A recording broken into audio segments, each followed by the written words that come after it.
Добрый день! Сегодня поделюсь своим любимым рецептом шоколадного бисквита. Бисквит по этому рецепту получается очень пышным, с ярко выраженным шоколадным вкусом. А готовится всего из 3 яиц.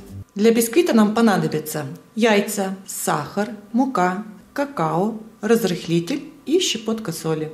Перед началом работы обязательно включаем уже духовку. Пока мы будем замешивать бисквит, духовка должна нагреться до 170 градусов. Соединяем чашей яйца со щепоткой соли. Взбиваем на максимальных оборотах приблизительно 1 минуту, до легкой пышности. Все ингредиенты должны быть комнатной температуры. Теперь добавляем сахар и продолжаем взбивать. Чтобы испечь пышный бисквит, очень важно правильно взбить яйца с сахаром.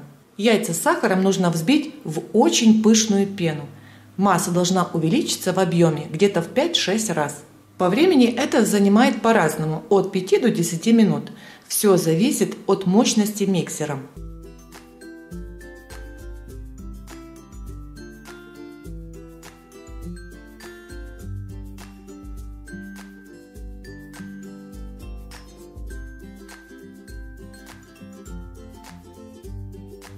Обратите внимание, как выглядят хорошо взбитые яйца с сахаром.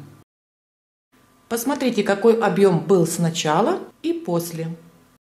Теперь к взбитым яйцам просеиваем через сито муку, разрыхлитель и какао.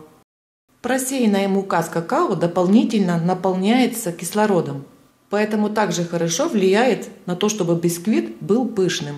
Смешиваем ингредиенты легкими движениями.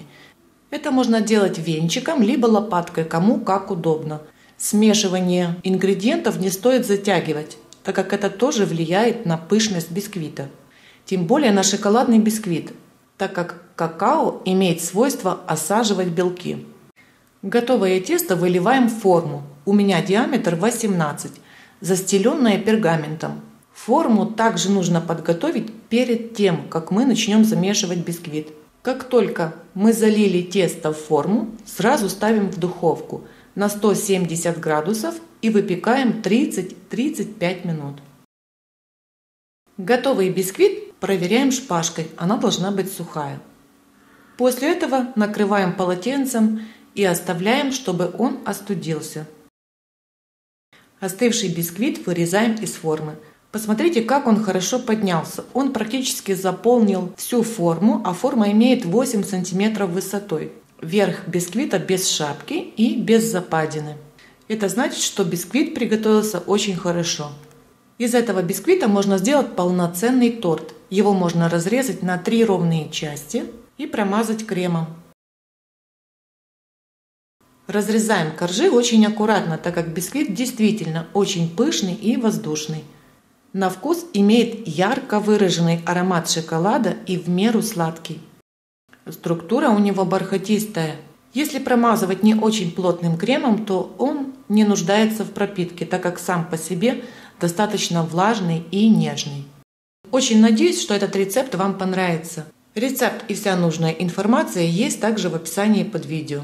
Всем пока, до следующего выпуска.